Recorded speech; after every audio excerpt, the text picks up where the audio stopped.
Welcome to Coffee Talk. Good morning. Chris, how you doing? Doing great, Matt. Thank you. And quick shout out to you and the staff. We had a great event the other night at the Phillies game, night at the park. Had over 150 members there. It was a great job by you and the staff. But my name is Chris Mattioli. I am the current GPAR president, and I'm fortunate enough to be sitting here today and getting the opportunity to talk to Council Member Lozada. So, welcome, Council Member Lozada. Thanks for joining us. Thank you so much for having me. Good morning on this beautiful Friday morning. Yeah, heading into a great holiday weekend, hopefully, right? I hope so. I hope Mother Nature bears with us and keeps it nice and sunny. Absolutely. So if you don't mind, let's just get a little background. Where do you call home in Philadelphia? What did you do before city council, and what led you to run for city council? Thank you so much. I am born and raised in the 7th Council District, lived on the southern end or was born in the southern end in the area where they call Norris Square, very close to Fishtown, right up a stone across from Fishtown. My parents moved to the Hunting Park community, which is where I spent most of my school life. Attended Catholic schools in the Hunting Park community.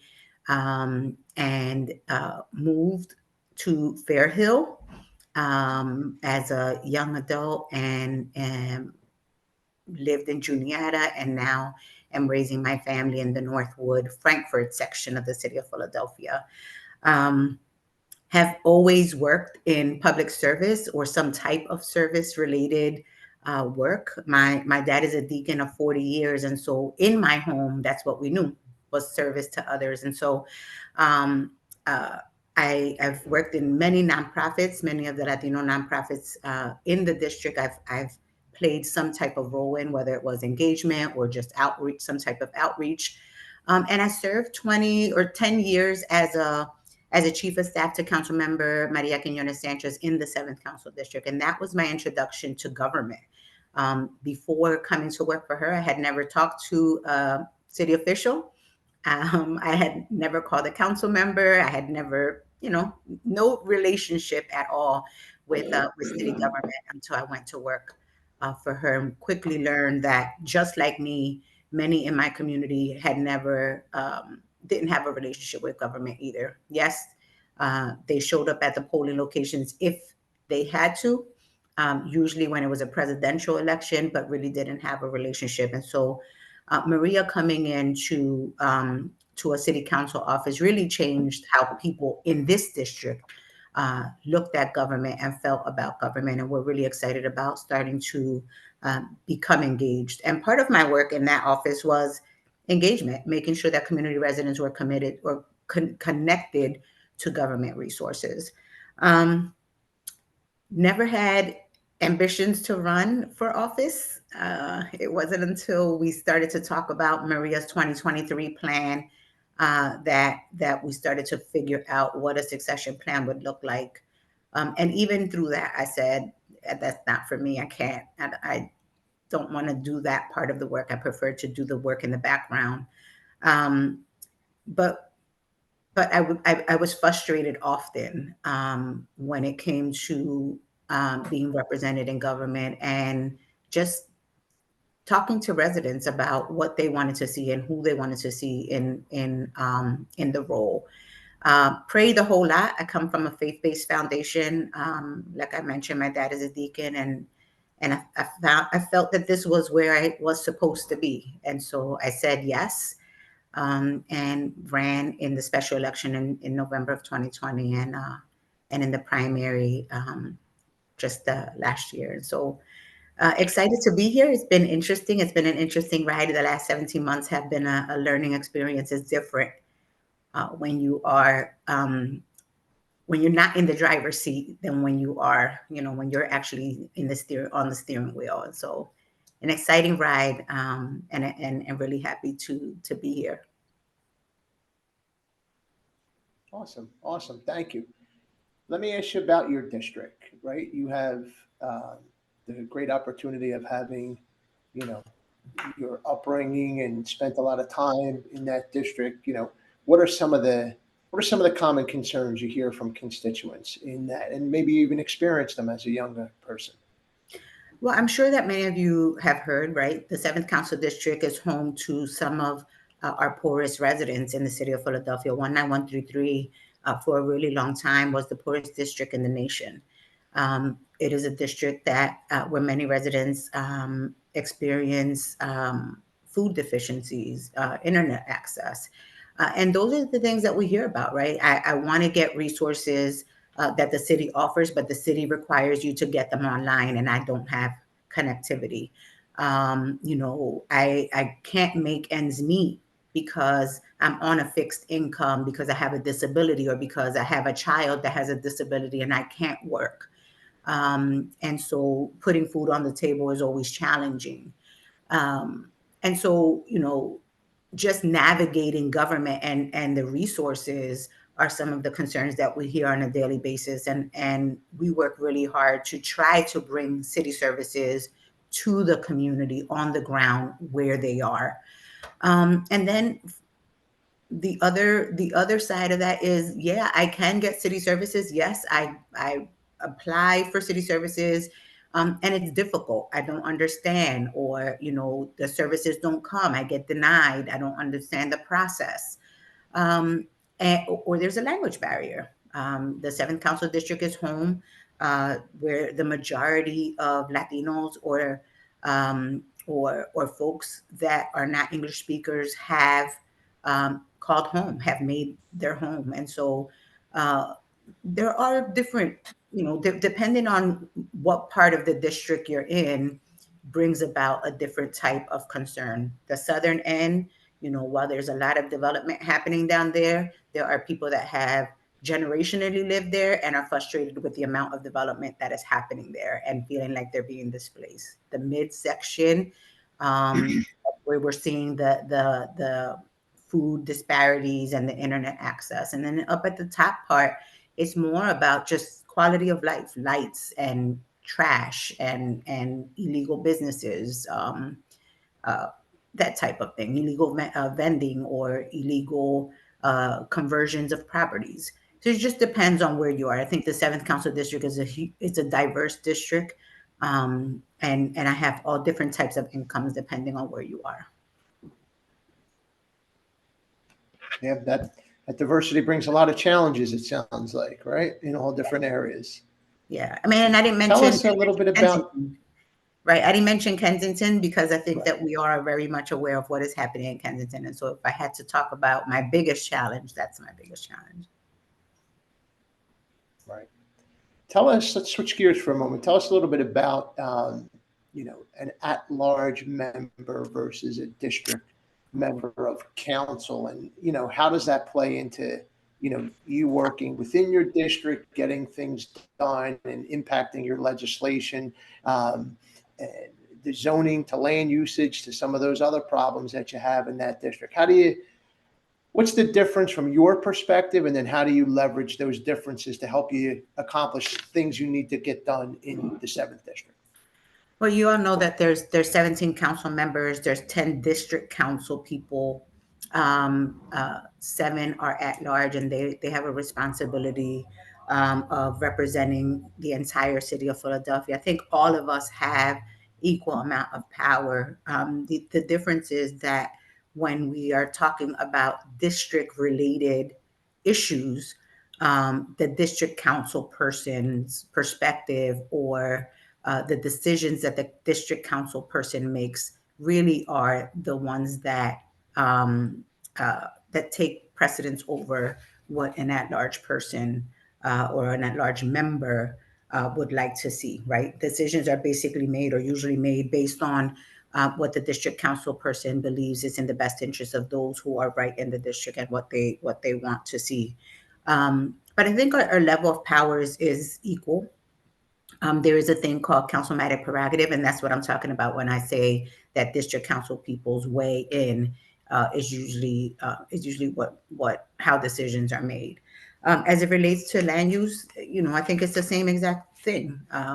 What district council people want to see or how they want to see their land used in the district really is how decisions are made. And I'm lucky I have Council Member Jimmy Harity, who lives in the 7th Council District.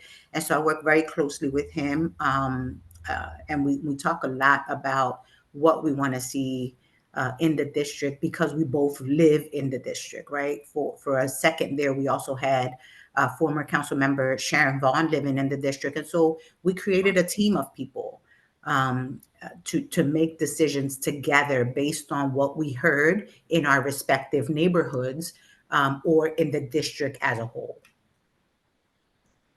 Very good. Awesome. Really appreciate that. That's great. Tell us about the committees that you sit on currently and or chair, and any specific committee updates you might want to share with us, or things that are happening or on the horizon somewhat too. I'm on several committees. I think that the one I chair just negotiated or just passed a really important resolution. I chair the Committee of Public Property and Public Works, and just recently and yesterday actually we voted on the Verizon franchise agreement. Those types of agreements are extremely important for the city of Philadelphia. This agreement will ensure that our union workers have stable work for the next 5 years. It also ensures that all of our parks and recreation centers have connectivity, and so that they become that neighborhood hub where people can go to for connectivity. I mentioned earlier that my district is a district that has internet disparities, right? Connectivity issues. And so having the ability to have connectivity at all of our recreation centers is hugely important and a big win for community residents. There also, as a part of that agreement, will be 200 plus additional locations aside from those parks and recreation centers that will also have the capacity to have connectivity. And those will be determined based on what we, the district council people working in collaboration with the administration, what we determine the need is. And so if there's a playground that is in a community where we know that people come to often, but that there's not a structure there, that facility, we can select it and make a recommendation to have internet access come to that playground. And so I think that that's hugely important. We also started a special committee on Kensington. I'll talk a little bit later on about the Kensington caucus, but the special committee on Kensington is a committee that I also chair. And that committee will be responsible for looking at all things Kensington. Who is receiving funding? What are the contracts that are coming into that community?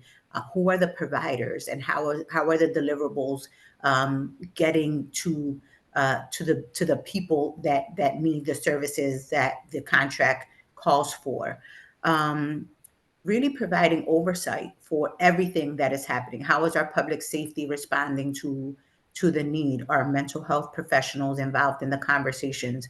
And who are the bad providers, and how do we readjust the work that those bad providers or irresponsible providers are doing? How do we move them out of the space in order to allow for the work that's necessary to happen there to happen? And so that committee is a committee that I'm really excited about. Council President Johnson really has been supportive of us as a group of legislators and the need to restore quality of life in the Kensington community. So I'm really excited about that committee.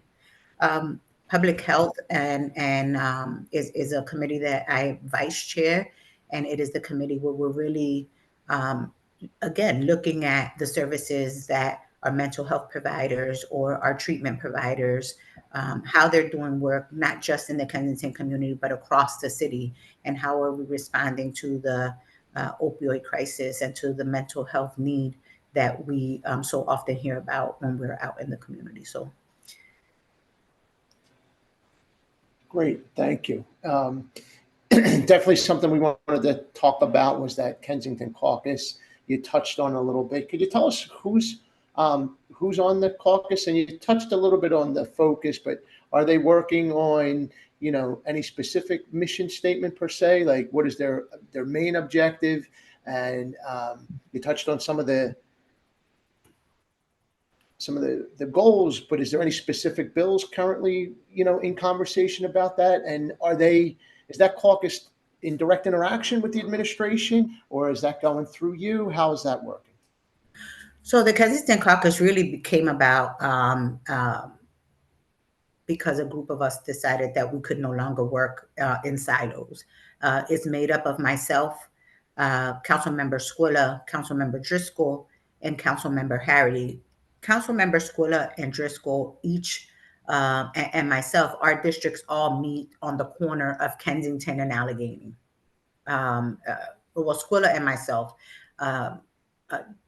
Driscoll and myself, I'm sorry, Squilla is a little further down, but his district begins on just across the street from where my district ends, right? And so it was important for us to come together to have a conversation about how we were going to build policy and legislation, because regardless of what I did in my district, it would definitely impact them. And of course, Councilmember Harity lives right in the middle of the whole opioid epidemic. He lives on G and Allegheny, or right off of G and Allegheny. And so anything we did was going to impact his quality of life and his family directly. And so it was important for him to be a part of the conversation. We decided that we would not build legislation without having a conversation with one another to ensure that whatever we did in one district wasn't going to be pushed or was it going to overflow into the other districts. I think it's important to note that we have consciously made decisions really focusing on trying to address the issue that is happening there and respond to it so that it doesn't go out to other neighborhoods. Now, we can't control it all, but we are very consciously doing things to ensure that that we're responding to the need and we're trying to connect people with the resources that they need so that they don't go into other neighborhoods. It's going to happen, but we're really working really hard to try to avoid that. Definitely working very closely with the administration, having conversations with them, bringing recommendations to their attention. Everything we hear from community residents, we've been fortunate enough to be able to connect with Rachel Meadows or Sincere Harris very directly. And so anything we're hearing, the work that we're doing, the policies that we're building, they are the people that see it first, so that we're able to work collaboratively to ensure that we are all kind of rowing in the same direction, right? And so that we're not interfering on something that they're trying to do that would hurt the goal of restoring quality of life. And so our most recent bill was the business curfew bill, and we had some mixed reviews with the business curfew bill. The bill calls for businesses within a targeted area, that, by the way, was identified by the Philadelphia Police Department as what they call the pinpoint area. And that area is made up of 4 police districts that have the highest crime. 2 of those districts are in the 7th Council District, the 24th and 25th police districts. And the 24th police districts, on the 24th police district side, the Kensington commercial corridor runs along that area. And we saw that there were businesses that operated 24 hours a day without appropriate permits, without appropriate licenses. And they contributed to interfering in the quality of life of those residents. There is an ordinance in place that says that if you're in an 80% residential neighborhood, you're supposed to close at 11 p.m. These businesses would completely ignore that. And so the curfew bill just further enforces or gives authority to Lanai and the police department, the health department, to shut those businesses down and bring them into compliance or issue violations if they don't comply with the 11 p.m. Business closure. There is a mechanism in the bill that will allow them to, once they violated the curfew bill 3 times, to be put onto what we call a nuisance business list that will then allow us to take them to court if necessary, if they can't come up with a corrective action plan that will shut them down. And we are not in the business of shutting down businesses, right? We want to welcome businesses into our community and into our city, but businesses must be responsible businesses, and they cannot just ignore the neighborhoods that they're in. They have to be good neighbors, they have to be responsible neighbors, and they have to be compliant with what our city policies are. So that's one of the bills that, as a caucus, although I'm the author of the bill, the caucus, all of us were in agreement, and Councilmember Driscoll added an area in his district that will also come under the curfew business. And I've also added additional areas that are commercial corridors in the 7th Council District to that language as well. And we will be hearing those, the new areas, we will be hearing them in the License and Inspection Committee hearing at the beginning of June. Great. No, definitely steps in a direction to increase the quality of life of your residents, which kind of talks about, that home ownership, right? As an association, we strongly believe in, that home ownership helps build that generational wealth. Increasing minority home ownership rates is, within our strategic plan as an association, something we are passionate about. With the current economic climate, rates, inflation, the short supply of inventory, any steps that you could talk about that City Council are taking to improve affordable home ownership for residents? Yes, and I'm gonna probably be reaching out to you and your membership. I want to know how you all feel about the Turn the Key program, right? The Turn the Key program was a program that is designed to create home ownership, or to create opportunities for home ownership. I can tell you that as a city, we have not done a good job in promoting the program, educating community residents about the program. What are the ins and outs about the program? What are the benefits? What are the challenges of the program?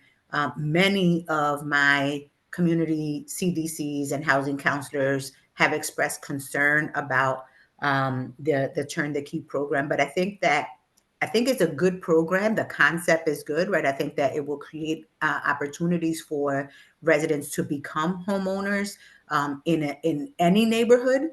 But we haven't done a good job around educating residents of the benefits. And so, we talked about the program allowing folks to have a minimum income of about $45,000, right? But when you look at city government and you look at those entry level positions, many of the individuals that live in my district that are city employees are not at that $45,000 minimum, right? And so I'm concerned about who are these programs for. Many of the parcels that are available for construction are in the 7th and the 5th Council District.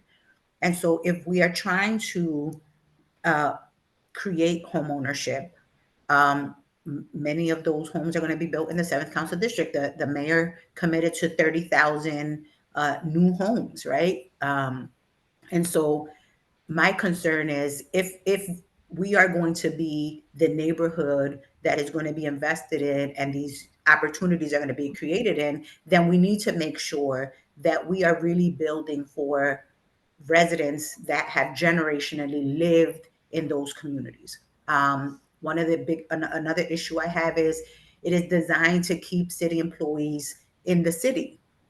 And city employees are prioritized as a part of this program. I believe, and this is just my opinion right now, this is not a caucus opinion, this is Councilmember Lozada's opinion. If you are a resident and you have generationally lived in a neighborhood and we are bringing construction into your neighborhood, you should be the priority, right? Regardless of whether a city employee and you are interested in the same property or not, the city employee who doesn't live in that community should not be prioritized. The community resident should be prioritized. And then the city employee who comes from a different neighborhood. Displacement has been a huge thing on the southern end of the district as a result of much needed development, but we can't have development in our city that allows for displacement of residents that have generationally lived in a community. And so for me, while I'm excited about programs like Turn the Key, while I'm excited about the reformations that are going to be coming to land bank, because I believe that there will be, the goal is for there to be a more smooth process of disposition of land that will create opportunities for home ownership. I want to be very careful that I'm protecting the land, the culture, the identity, the history of those communities, because community residents should not feel like they are not the ones that belong as a result of investment that is coming into the neighborhood. And so supportive of it, but very cautious about the 30,000 units and programs like Turn the Key, who we sometimes don't think through all the way. And they can have an impact on people who have lived in neighborhoods for a really long time. You said something earlier about, just kind of putting that communication together and having better communication between those different departments. I'm excited to hear you say you're going to talk to us. I mean, that's kind of one of the objectives of these conversations, is to just build a better communication line with council members and having, an opportunity to share our experience and what our association sees as, some of the obstacles as well. So look forward to, again, working with you and understanding how there's benefits, but then some of the obstacles and how we've seen them play out, and maybe could help overcome them for the betterment of, the residents and that generational wealth building and that, home ownership for all is kind of how I put it. It's extremely important. So, and you touched on a couple of the, I'm sorry, we have to remember programs, and I'm just going to put a plug in for. Yeah, and we have to remember that not everyone wants to be a homeowner, right? And so in those opportunities where we're looking at creating new units, how do we create opportunities for people to be long-term renters, right? People don't want the responsibility that comes with being a homeowner. So how do we create those opportunities where we are creating rental units that are also affordable to people who live in those communities, right? I mentioned earlier that many of the residents that live in the 7th Council District, especially in a particular area, live on a fixed income, and they can't afford the $2,000, $3,000 rents, right? So how do we create rental opportunities that are on the very low end of the scale, mid, and then a little, and then a little more affordable? How do we do that? All of those things are conversations that we need to have, and we need to have multiple people around the table to be able to determine where those parcels are, what's the best use of the land and where, and how does community residents feel about certain projects happening in their neighborhood. Yeah, and that's, again, the plug I was going to make is, streamlining those approvals and inspections and working with those, the RCOs to ensure that, everyone's in agreement, and through the, either that district council member or some at large, or hopefully the Kensington Caucus, which is a great opportunity to get a bunch of people involved in understanding what's moving forward, right? Yes. You touched on, this, affordable rents, right? I know there's legislation about the landlord tenant office has introduced, and potentially that eviction diversion program here to stay, right? Can you tell us a little more about that proposal? So the legislation was voted on, I believe, yesterday, and we're waiting to see if the mayor decides to sign it or not. The eviction diversion program is a program that would allow for some mediation to happen when a tenant is behind on rent. But from what I understand, it's also designed to make the landlord whole, right? So through this program, the landlord would receive the rental fees that are in default, while allowing the tenant an opportunity to get back on track. I have heard from both sides, right? I have heard from both sides some of the frustrations, some of the challenges that they experience through the program.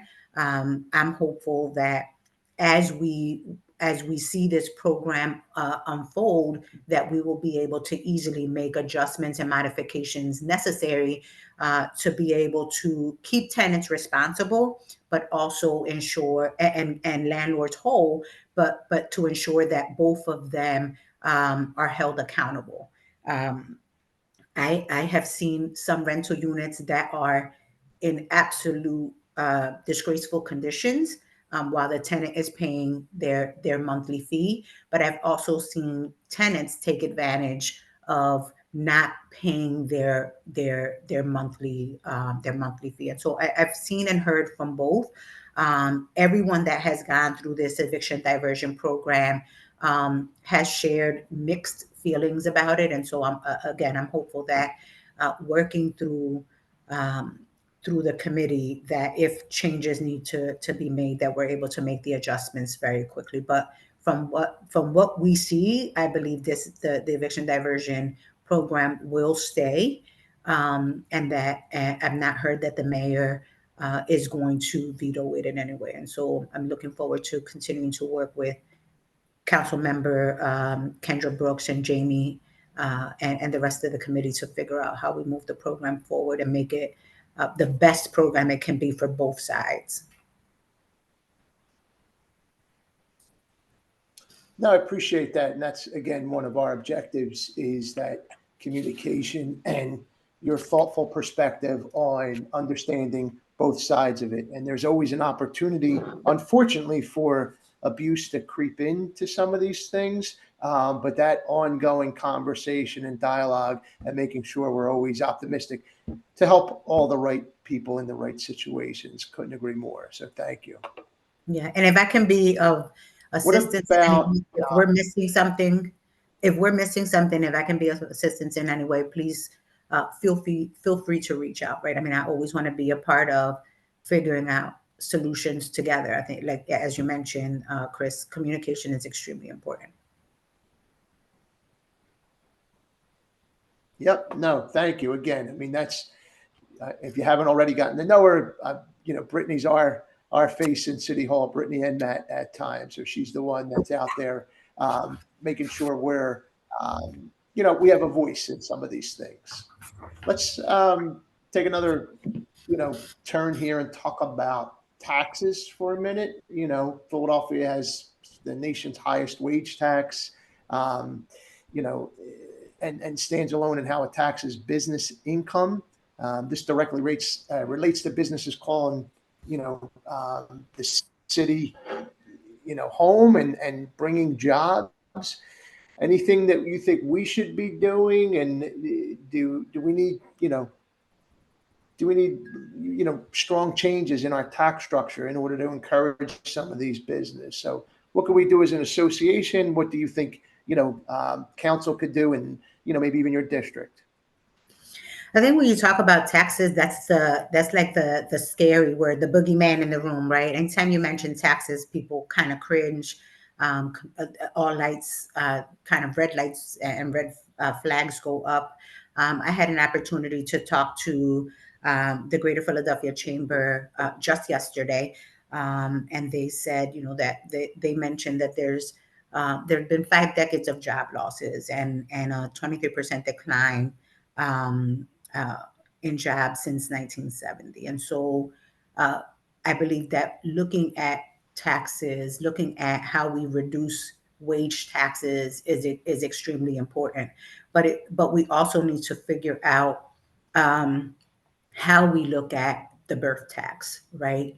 Um, uh, how do we attract businesses back into the city? How do we make the city more appealing to businesses so that they can create those opportunities for people to be employed?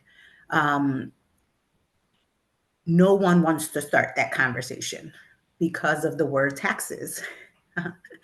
And so I think that over the course of the next session, right, during the summertime, a group of us have agreed to sit down and have a conversation and really look at our wage taxes, really look at how we're doing our property assessments. Because if we reduce wage taxes and we kind of make it up through our property assessments, it's a way for us to be able to bring some type of a I don't want to say a balance, but we can respond better to it. I think that we're going to have to look at taxes and how we make adjustments in increments, right? In small increments, so that no one is impacted in a way that they feel like, the city just raised taxes on me and I'm going to be hurt by this. I'm either leaving or I can't live here anymore.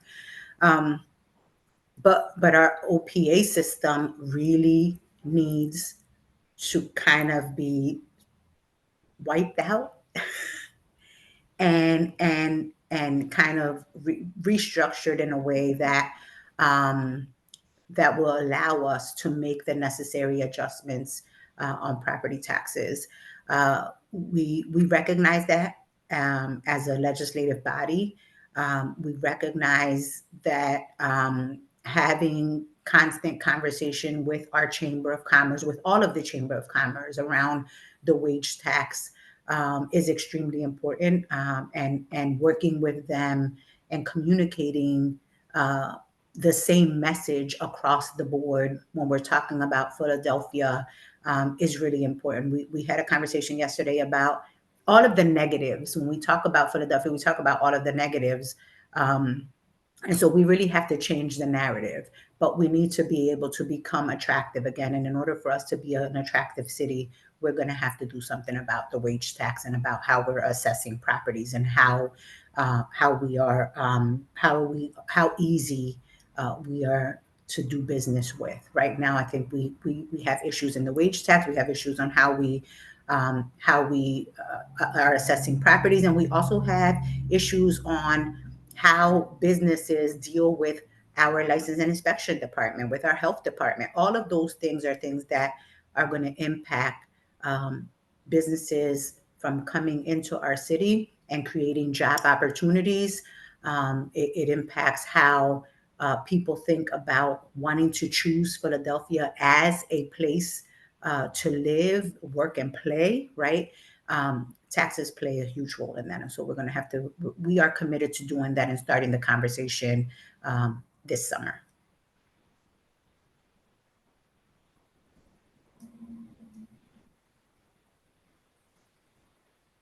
Gotcha. Let's talk about,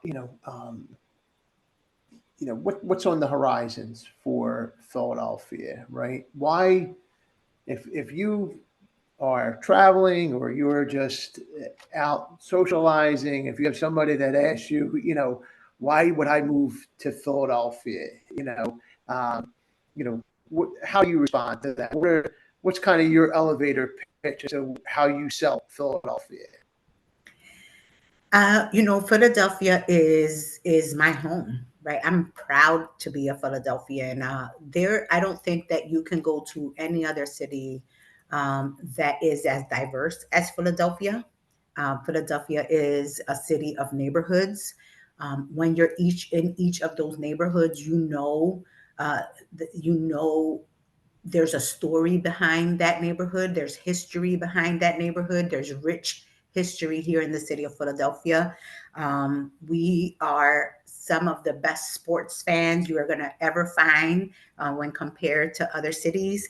And we are in a place right now where all of us agree that Philadelphia can be the cleanest, greenest, safest city that will offer economic opportunities to everyone. And as you travel through those neighborhoods, you can either see that now or you see the potential. And so I'm excited about being in Philadelphia, and I encourage people to come here all the time. I talk to many college students who say, I lived in Philadelphia. I went away to school, and I'm not thinking of coming back. And my conversation with them is always everything that you're looking for to be successful.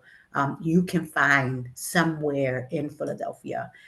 There's no neighborhood that you go into in Philadelphia that is not diverse in a lot of different ways. And so I'm excited about Philly. I hope that 2026, when the football games come to Philadelphia, it will bring about a group of people that will see how amazing our city is and the potential that our city has, and consider Philadelphia not just for events, but for a place to raise their families in. Can I add one thing to your statement? Yes. Don't forget, all the great restaurants and the diversity Yes. and all the different food offerings in the city of Philadelphia. We got some of the best, right? That's absolutely right. If You're not the. absolutely right. Um,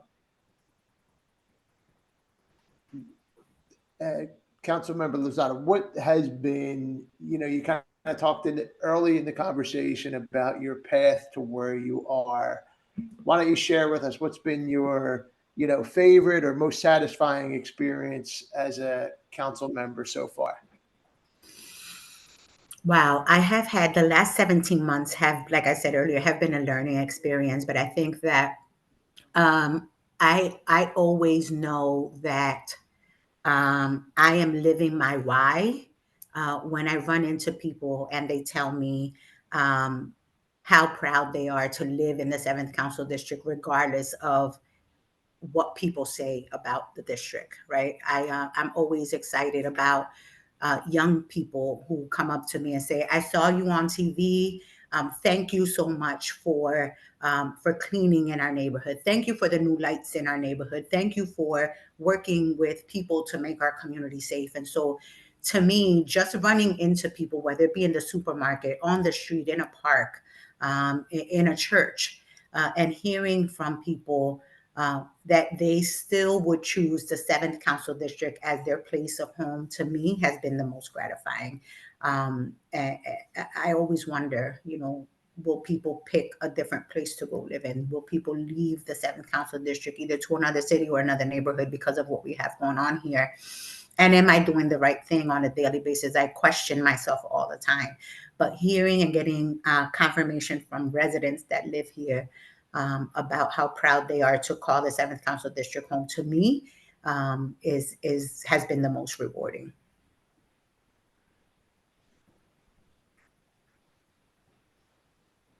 Awesome. It's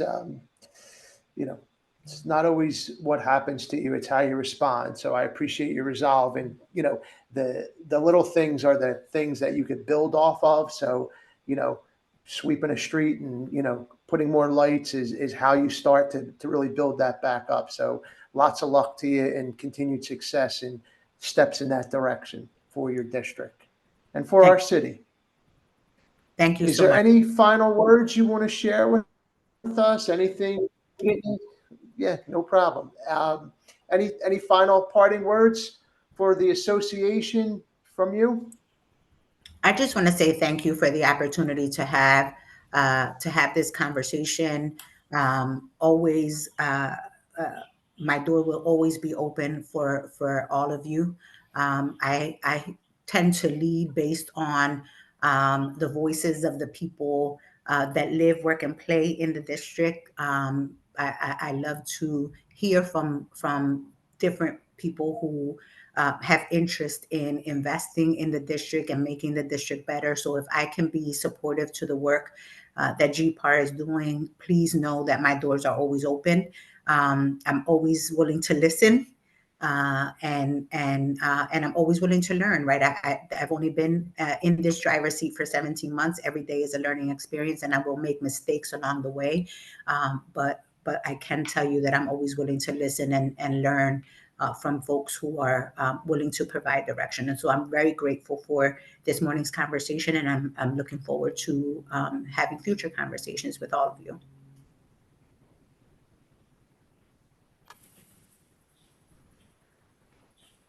Well, thank you. That's obviously, I said earlier, that's one of our main objectives, right, is to keep that open dialogue. So thank you for offering that. That's something that we'd love to take you up on. And, you know,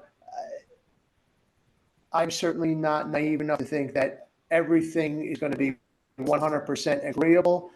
Productive, constructive conversations is how we could hopefully make this a better city for all of our residents and members as well. So thank you again. Really appreciate your time. And I'm going to turn it back over to Matt for any other closing remarks. Okay, so thank you so much, Councilmember Lozada. When you were on the campaign trail for the special election, you made yourself available to us, and it's really cool, one, that you made yourself available, came in, talked with us about what your vision was, the things that you had in mind for Philadelphia. And it's great to see over the progression of time how your message has become a little bit more refined and focused, and also it's coming from a different perspective. Before you were the person behind the scenes, now you're the person right out in front. So, you know, I used to be behind the scenes person myself, and it's very different when you're out front because it's your name over top the office door and all that stuff like that. One thing I would like to add, we would love the opportunity if during those summertime conversations about the tax structure of Philadelphia, if we could have a seat at that table, because obviously one of the key component parts of any tax structure relates to real estate, and there are many different taxes and those implications for homeowners, property owners, business owners. The tentacles are all over the place. And the really cool thing that we can bring to the table is not just the perspective of our members, but also too, we have some really deep resources that go through Brittany to the state association and the national association, in which we're able to go ahead and glean into what other jurisdictions are doing. We don't have to generate all the best ideas, but we can certainly steal them, right? So yes. We're willing to be thieves and bring those ideas and opportunities to the table to make that conversation better. So please, we're ready, willing, and able to be there with you and the other council members this summer. Thank you. Thank you so much. I'll definitely make sure that I make a note of that. We are looking to create a small team first and then kind of build it out and bring those experts into the conversation as we go. And I agree with you. We don't have to make things or start from scratch. We can look at other cities that are comparable to ours and steal their ideas. I'm okay with that. I also want to say thank you. Right, the first time I went in front of GPAR, I was a nervous wreck, and you guys were super gracious to me, and kind of helped me get through that campaign trail and those conversations that I wasn't accustomed to. And so thank you so much for that. I think about that conversation often. And one of the questions that I felt extremely disappointed in myself about was the tax conversation, right? Because I didn't understand it, because I wasn't sure of how it all kind of works together. And you guys were super gracious to me during that conversation. So I appreciate it. Thank you. Our pleasure. Thank you. And Matt, if I can make a comment too, Councilwoman Lozada, you did make mention too that, Turn the Key is a program that I think everyone is super, excited about, and it has like great bones and everything. But overall, I think Philadelphia offers so much in terms of making home ownership, one, attainable, but also maintaining your home, long term, making sure you can stay in your home. There's programs to do repairs on your property. There's a lot of funding there. But I think, like you said, getting that communication out to the right people is very, very difficult because it's almost like drinking from a fire hose. If we're trying to do our job in making sure that our members, we have over 3,500 members, as long as if they know a little bit more in terms of details, they can better communicate that to the people who are thinking about home ownership. A lot of our members are landlords themselves too, so if there's resources and assistance there, we want to make sure that they have all of that information. So we're trying our best as well to kind of keep everyone in the loop. That would be awesome. I think that we are working towards figuring out a way how we can automatically enroll community homeowners into the homestead program, and then giving them an option to opt out of homestead and into loop if there's an assessment that's done that where we find that loop is the better program for them. But at least, at minimum, getting everyone enrolled into homestead is extremely important. I have over 12,000 residents in the 7th Council District that qualify for loop that still have not enrolled, because again, as a government, there's an expectation for things to be done online, and there's not connectivity, or there's just not a clear understanding of what the program does and how it supports them and their property taxes. And so if you all can help us just on the education side, it would be extremely helpful, and it would make a huge difference.